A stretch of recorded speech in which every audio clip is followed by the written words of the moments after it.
me, it all started really back in the days when I was working in the market implementation, the business development department. I was working very closely with finance, risk, with the front office, legal, and I just saw the pattern how things were getting delayed because it was just inconsistent. People were not prepared. The new entrants, but also the existing companies, how do they do it? How do they change? And it was exactly about this topic indeed, that also with all the new service providers, the whole build or buy has really changed, 10, 15 years ago, where it was always built. You can just buy it. This survey really helps you, either you're fully new in the energy industry, then it will give you a little bit of this tap on the shoulder on, okay, where are you right now in terms of readiness? How much support would you potentially need? Which are the areas that need strengthening? When we look at time to market and how it's changed over the last years, we mentioned, of course, already that whole strategic element became a lot stronger naturally, but we also just see that the market is changing. Time to market started in 22. That was, of course, during the energy crisis, so the market was changing there, and that also was a part of the success of time to market. But what we still see is that this evolution, this change keeps on happening.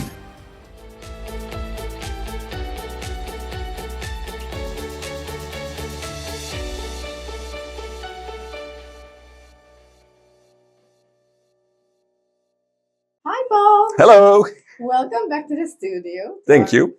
Once again, looking amazing. I just want to start out by saying that it is insane that we are already touching the first days of June, and I have no clue where the year went so Gone. far. Yeah. Yes. Yeah. It's been busy, it's been exciting, it's been, a whole whirlwind of projects, new waves coming in. How do you feel about it?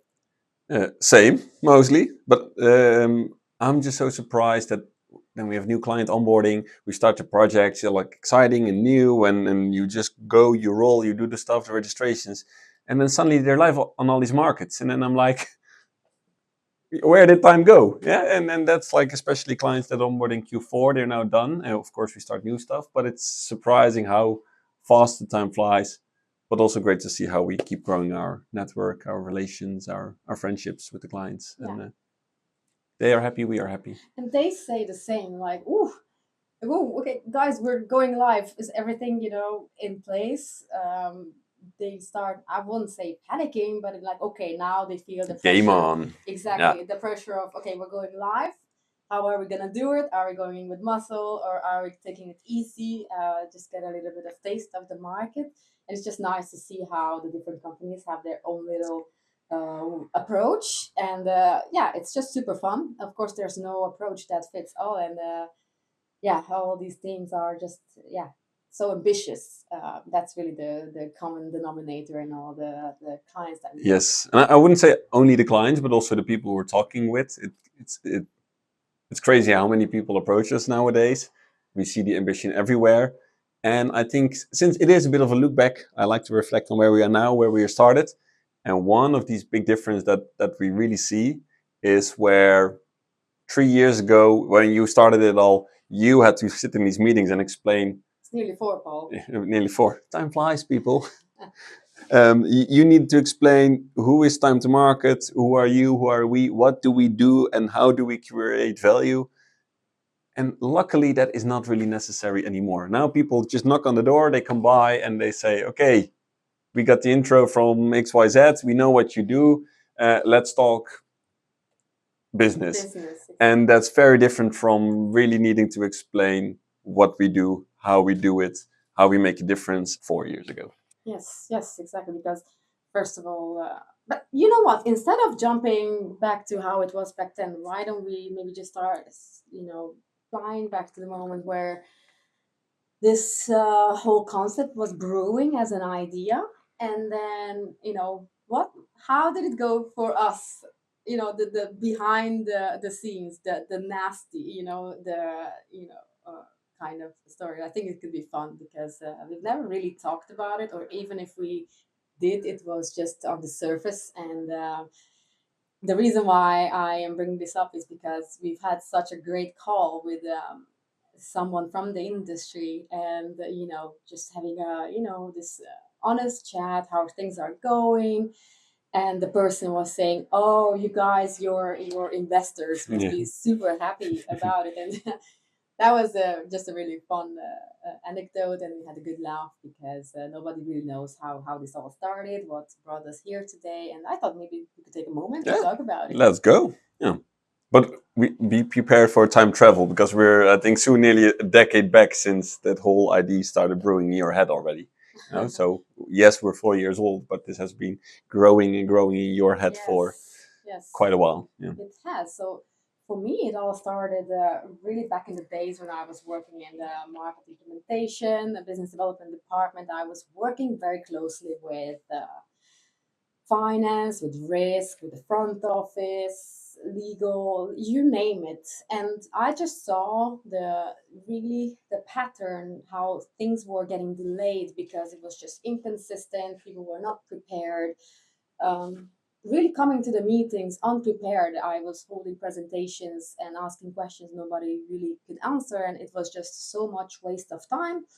And when you're working in a large organization, if you want to bring any idea uh, or a new way of working, it's just really difficult to have everybody on board or any kind of support really to help you. And it's I kind of feel like everybody's really looking at what their little area is about rather than the company or entity as a whole.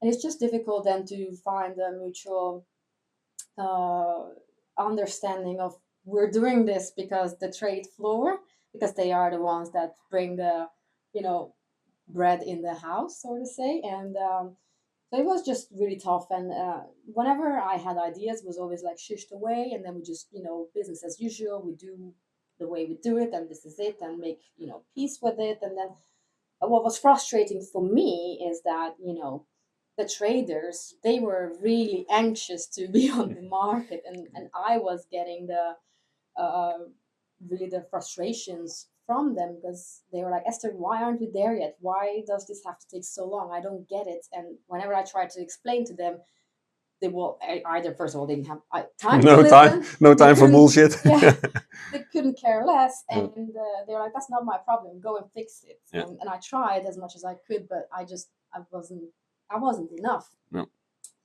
So that's where the whole idea started brewing and brewing, brewing, and it was of course a lot of learning on the way, and an amazing industry, the energy industry. It is both on power and the gas commodities. It's same thing but still different, and so it was just a lot of fun. Yeah. And I think the one good point that you had there is like, okay, you want a new market and you have an idea, but there needs to be approval, there needs to be business plans, there need to be assumptions.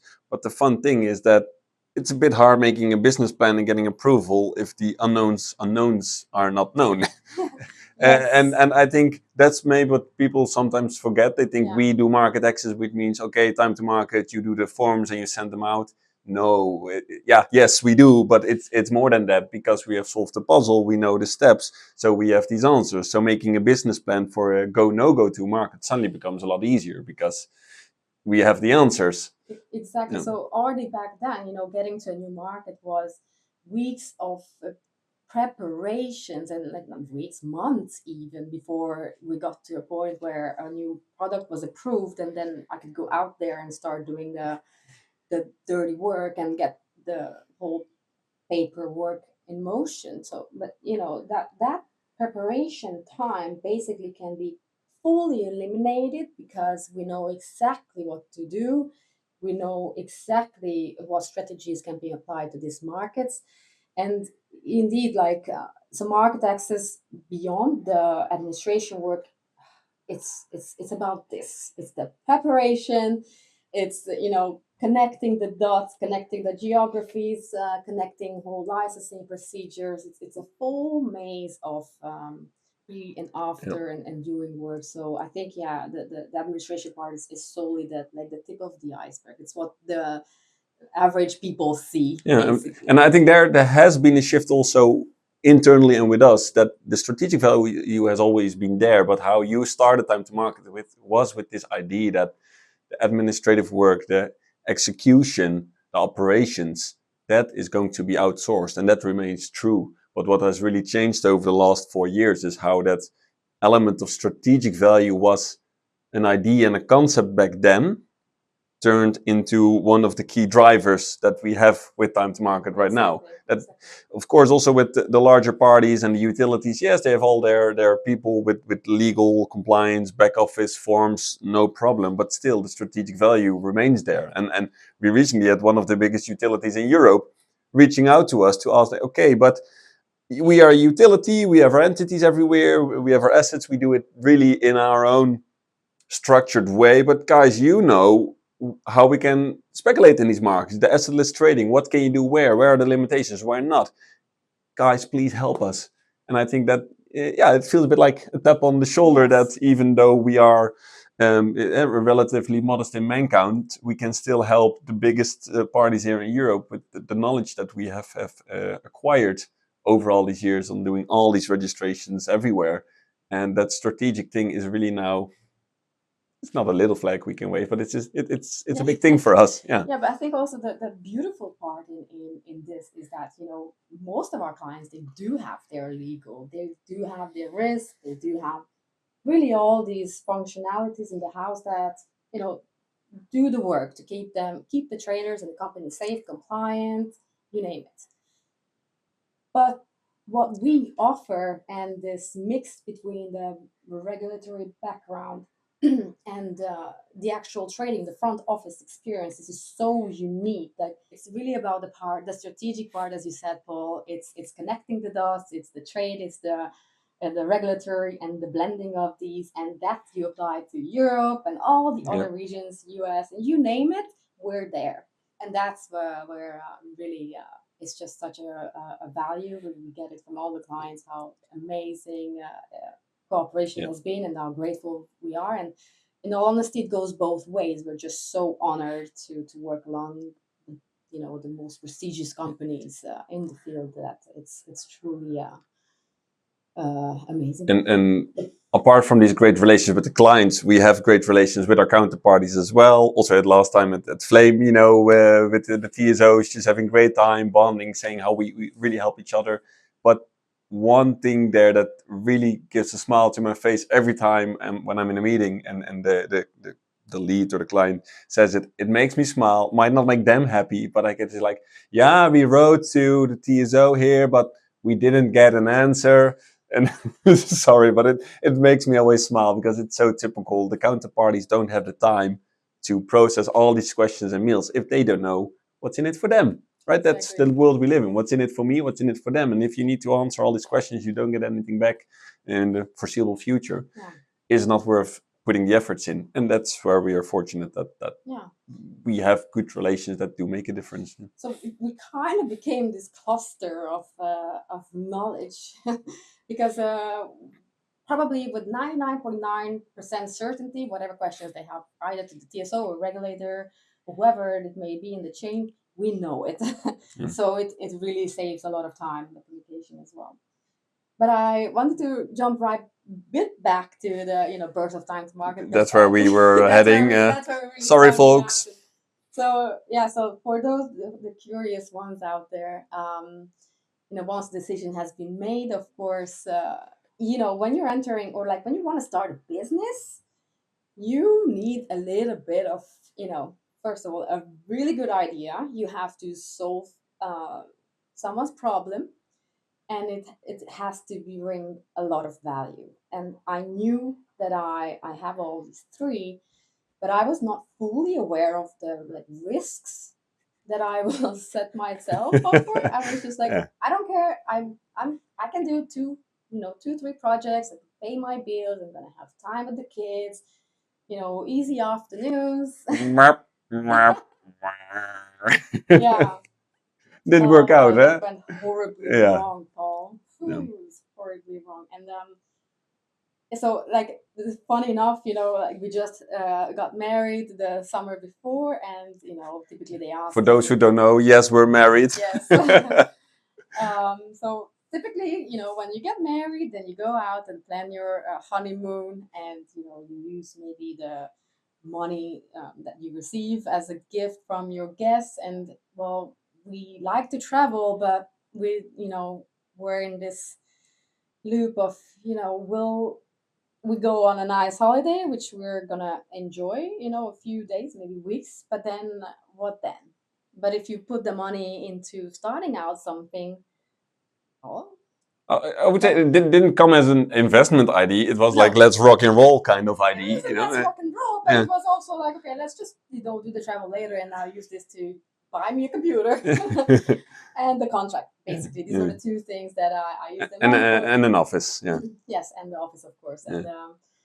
So this is really how it started, and from the front end and in the back end, there was also a lot of this discussion with those companies that were really skeptical about the idea. Okay, so but how is this going to work? Like remotely, really? But oh, but you don't know this. Like, how do we work? And it's like, don't worry, I know it. That's what I've been doing the past 10+ years, so I know exactly how you work.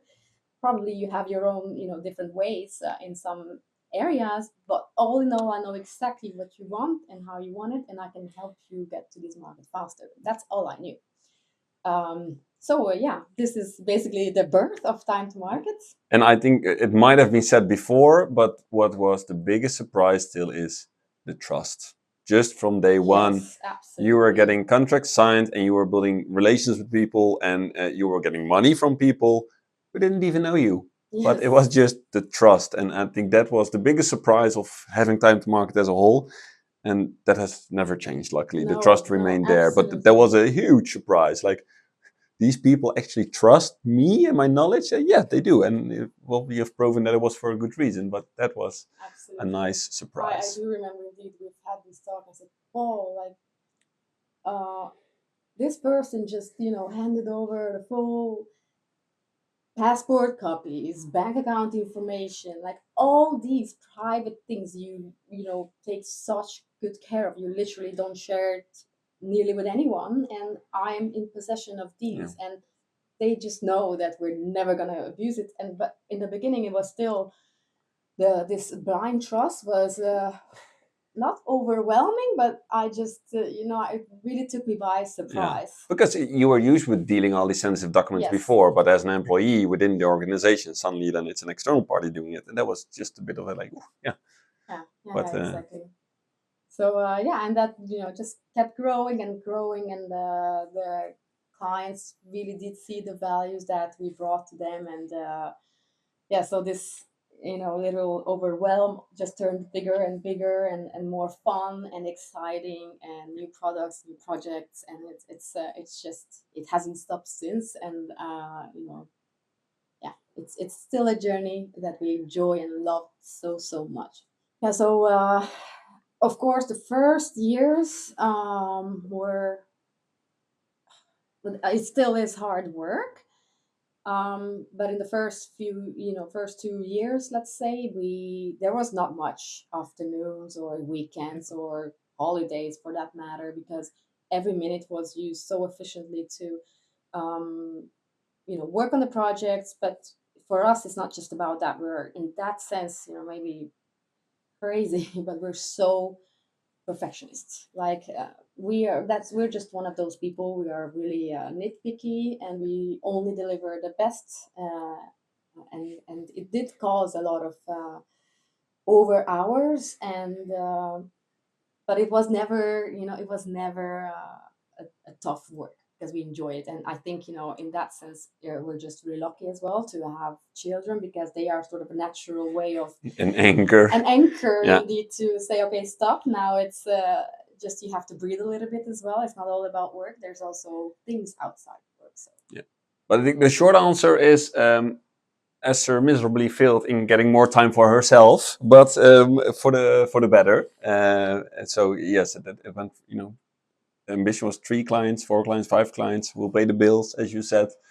Yeah, that went to 50, 60, and counting. and enter Paul, because of course at that time, Paul, you were about to, you have just signed a contract to be head of a trade floor on the power trading side, and we actually did consider that you will be moving to a bigger city and, a bit of commuting here and there because obviously you love trading. That's what you're amazing at. But luckily, I did manage to pull you pull you on board and show you a different spectrum of the whole trading side. And can I just I say before you enter that, and I would love to hear your side of it as well. But I just think you were a natural talent for this. thank you. Yeah, I wouldn't say so, but I there think you that go, a compliment. no, the funny thing is, and I think this is how many traders see it. Maybe out within the organization, non-traders see it differently, but traders see it as a game, basically. Right? It's prizes that go up and down, and you buy and you sell, and you have a belief and you go for it. And that's how it was for me. And then I decided to join here at Time2Market, and I was like, wow, there's a system here behind the screen that makes things work. No, I would uh, have some software to do the day at auction or do some OTC trades and like, okay, price here, price there, P&L, count your money. Hey, good day, nice, I'm happy. Uh, okay, there's nominations, there's clearing, there's settlement, there's your bank account, there's all the yada yada from the market access. It's like, wow, Yeah. that's pretty cool. And I have to say, it did make my life a better place. I thought like, yeah, okay, trading is just awesome, and the rest is going to be a bit more boring. No, not true. You just solve different puzzles. Yeah, Yeah, exactly. It is about the puzzling, and then, but at the end, you having the trade experience makes, um, you know, the actual difference from the strategic level as well, and also connecting these dots. And this is why we're just, you know, different and our yeah, own way of helping our clients, which is more on looking at the long term, really on their long term success. That's really what's key to us. yeah. When we look at time to market and how has it changed over the last years, we mentioned, of course, already that that whole strategic element became a lot stronger naturally. But we also just see that the market is changing, Yes. and Time to Market started in 22. That was, of course, during the energy crisis. So the market was changing there, and that also was a part of the success of Time to Market. But what we still see is that this evolution, this change keeps on happening. And we also see still, it has been one of the topics, maybe even before the just asset owners taking everything into their own setup rather than leveraging on a third party service provider who has the setup and takes a cut. They want to have it in house. And if your asset is big enough, then that's worth it. And we see a lot more of these parties coming in.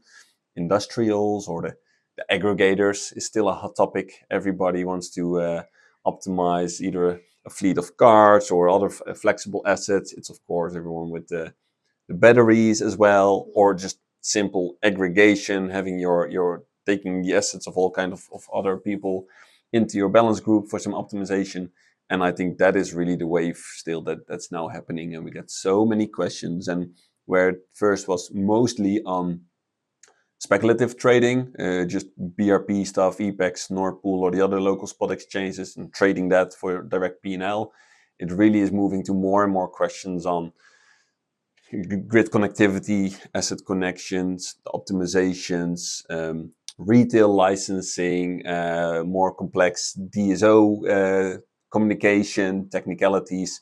So we just see a lot more service providers popping up as well in this niche of aggregation and communication. And it is just really changing the market. And that's also super interesting for us. I mean, we are, of course, we have the bird view, we have the knowledge from bird view to the smallest detail of realizing a setup. But of course, we learn still as well. I mean, but we grow with the time and efforts that we put in studying and learning and expanding with clients who trust us in going to new geographies as well. So, yeah, thank you, clients, as well. Yeah, and at the same time, from the internal procedure perspective, you can also see, also, I mean, at our clients, that how their organizations are also changing. Whereas, before the hype was that having 5, 6 people looking at market expansion. We have clients who literally wipe their entire, department out because it just doesn't bring the value that, for instance, we do. And I'm sorry to say, but indeed, it's difficult to justify having so many people working on these projects. Let's say 3 to 5 projects simultaneously, where honestly we do like, how many projects did we run this year alone? 150 maybe. I think in the I whole time to market area, we're approaching about 400. So it's just difficult to justify all this full time headcount, uh, even from how long they have been there, the organizations, and after the market is entered.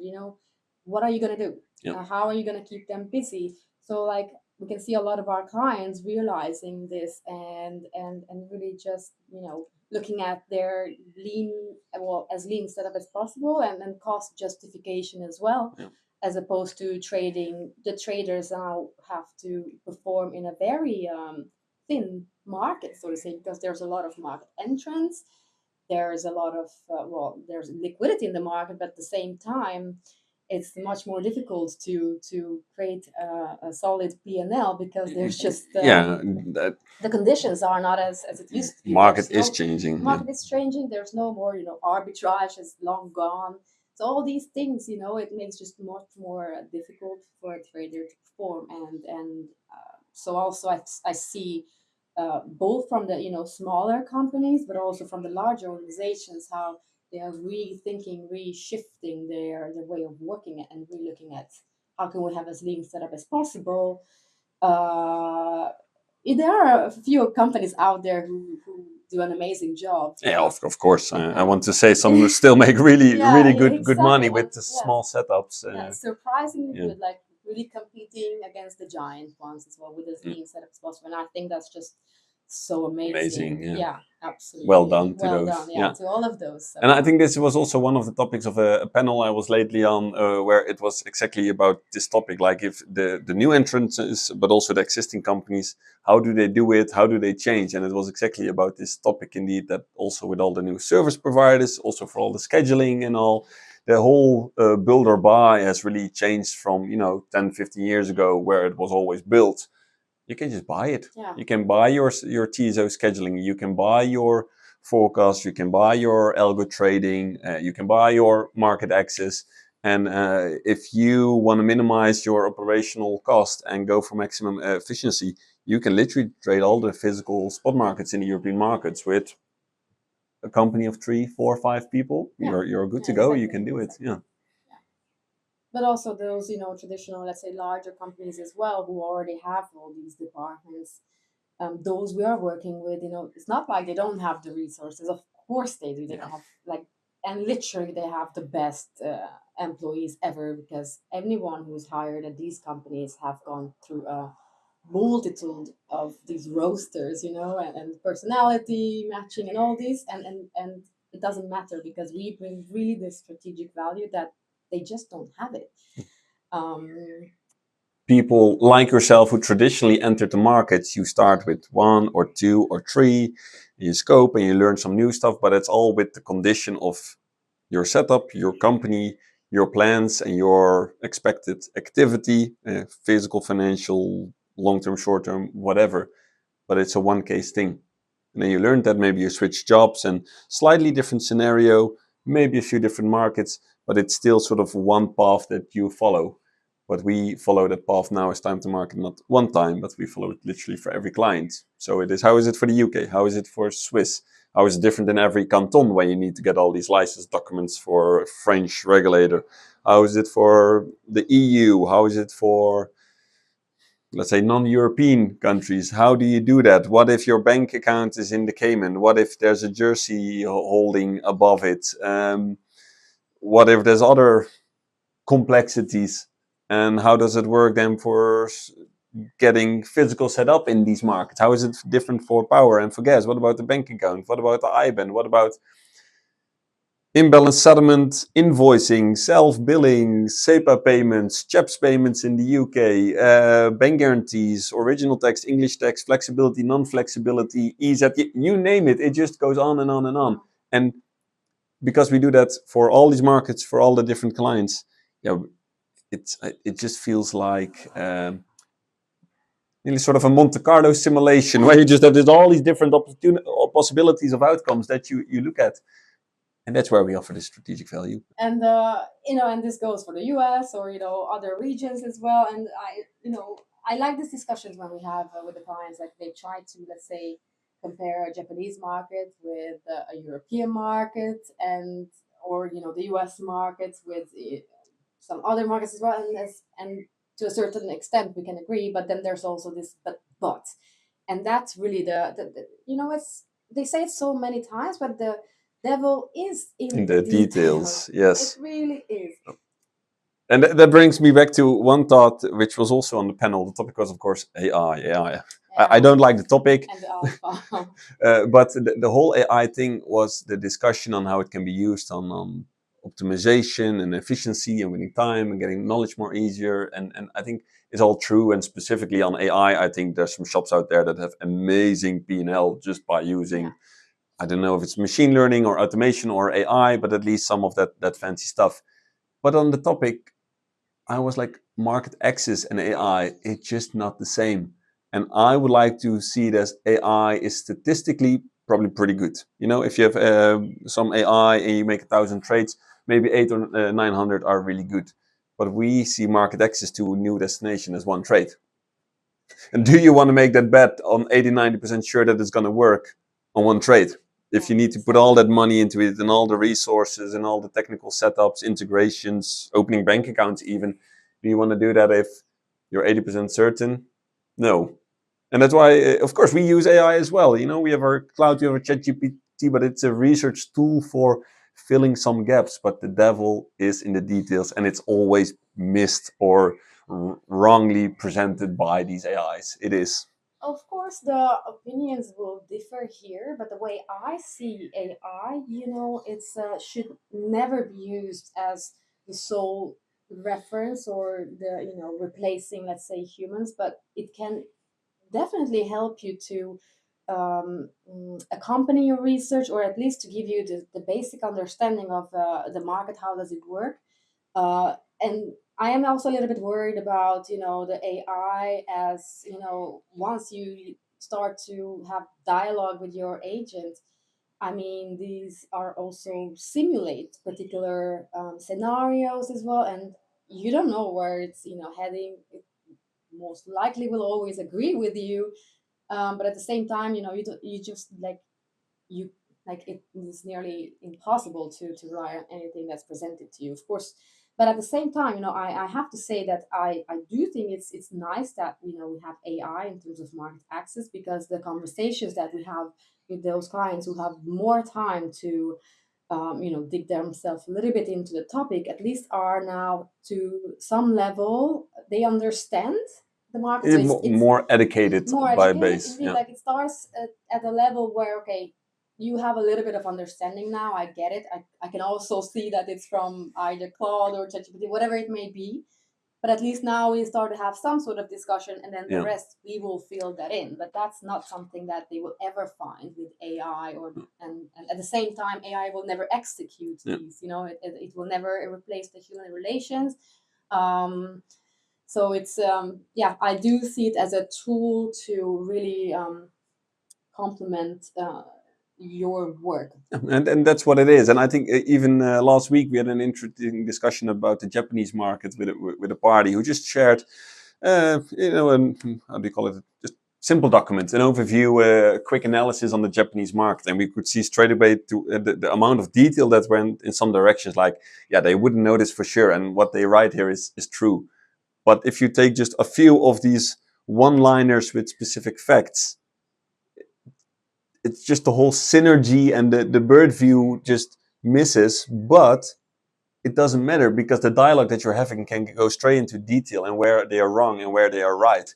And that's just so much better than starting a conversation about, okay, Japan, yeah, what do you want to know about Japan? You need to start at ground zero, and it's a waste of everyone's time. So indeed, it does offer the people the tools to read up 80-90% on main value, main challenges, main way things work. And it helps the dialogue. Absolutely. Thank you, Claude. Thank you, ChatGPT. Yes. And all the others out there, of course. And yeah, one of the cool things that we have now, we are experts at market access, but we want to help our clients understand what are your unknowns. And it's difficult to get there, especially if we don't have that relation yet. But we have something new. So we have this banner at the top. You can click on the text, and there's just a super interesting questionnaire that can help you ahead and get an understanding of, is energy the right thing for me? The whole energy trading, power and gas trading. This survey really helps you, either maybe you're fully new in the energy industry, then it will give you a little bit of this tap on the shoulder on, okay, where are you right now in terms of readiness? How much support would you potentially need? Which are the areas that need strengthening and focusing on? So it's indeed at least helps you kind of assess and then maybe look back and see what you can improve at the same time. And obviously there will be areas that need more strategic support, and for that we are there to have a talk. It is basically an ETSA, an ETSA, an energy trading self-assessment. I think this was a nice bit of a reflection on the year, the history, and summer starting. We are in summer already, and we can see it's a bit more quiet, but job goes on. We are there for all of you, so just reach out and let's make it an amazing summer, an amazing Q3, Q4. After summer, things are ramping up again, and P&L needs to be delivered. So we will be there. Please reach out, and thank you, everyone.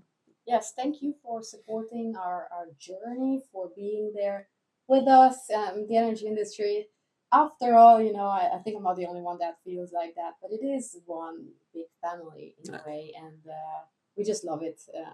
It's always amazing to be there at eWorld. It's amazing to be there at any of these events because beyond the talks about the latest, developments in the industry, there's also this uh, friendships behind, and really that's just They are stronger than anything else. Indeed, there's this blanket on your soul that keeps you moving the next day, and it's just amazing.